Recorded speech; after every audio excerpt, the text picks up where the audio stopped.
let's put the focus on love, dear. Put the focus on love.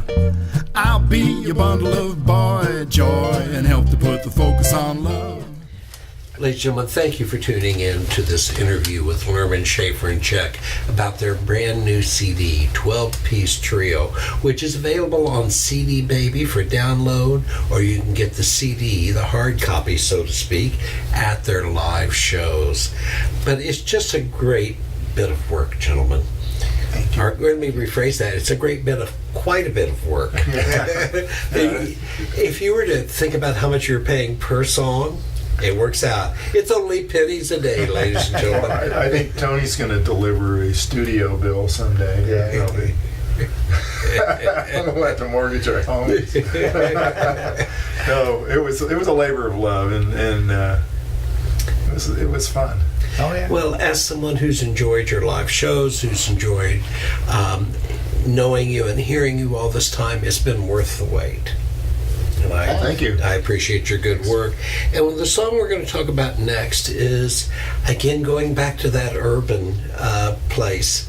Let's put the focus on love. Yeah. Another attempt to try to combat the image of a guy who writes only murder ballads. You know,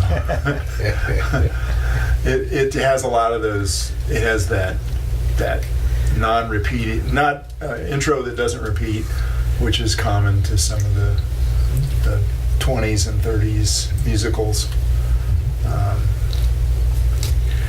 Yeah, it's a fun little tune. Oh, yeah. Yeah, it's an enjoyable Up-tempo. one. And again, the instrumentation on this one is...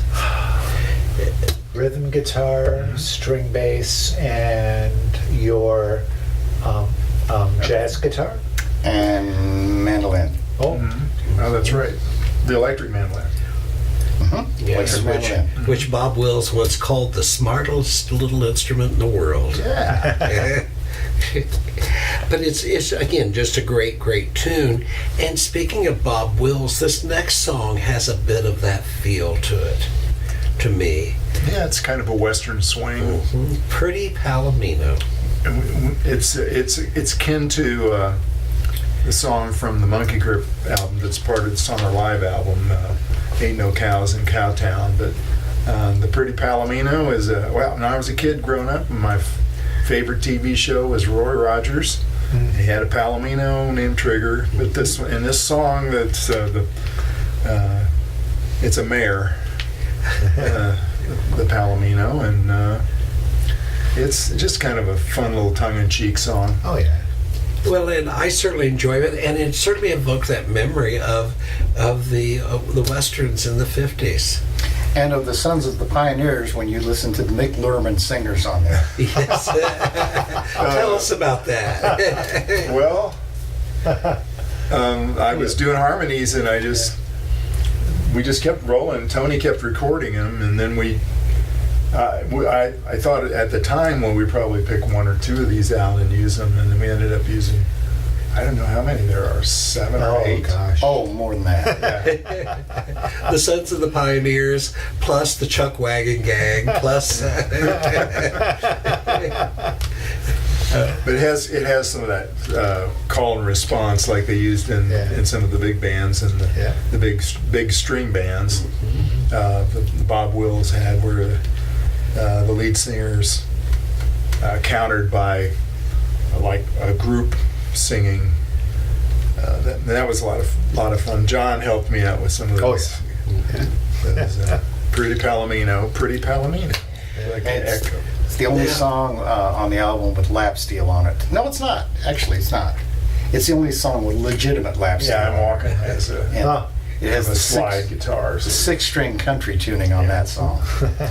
Well, and now I thought we'd talk about a song that I think is one of yours, John. Themed from an imaginary talk show. Ah, goodness.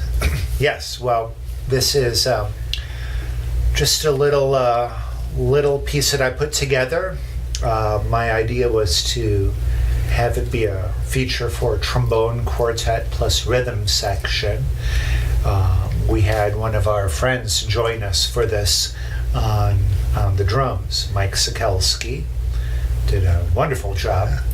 And it was, I think it has a big band feel, and that's so much where kind of my heart lies, with the great swing bands of the late 30s and early 40s, and that had to have been what I was hoping to evoke with this song. You certainly did. You know, and that gets us, it's a perfect segue into talking about some of your influences. I know your father was a big influence on you. That's, so if the music of the big bands is a big part of me, another big part of me when it comes to my musical influences, is my dad.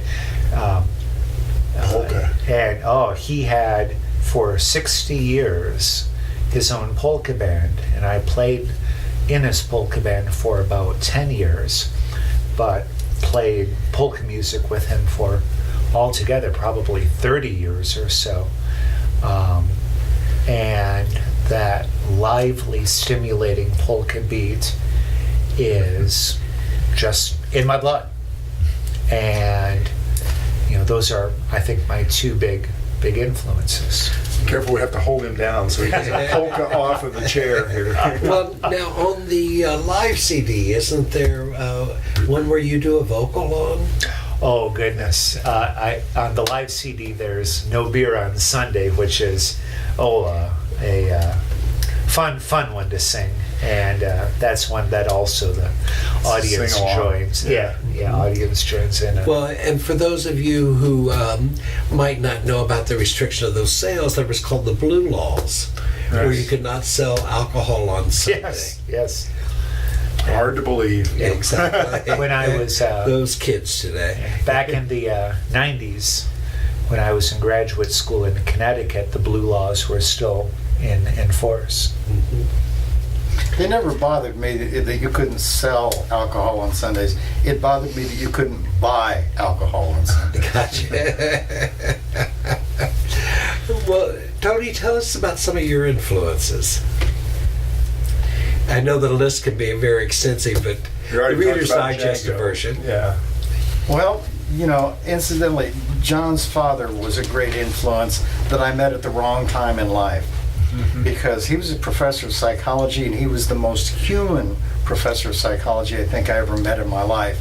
And had I met him when I was an undergraduate, I would have been a psychology major. I would have gone on for more degrees, and I would have followed him down that path forever, because he had this marvelous outlook on people and life and how psychology enhanced our understanding of that.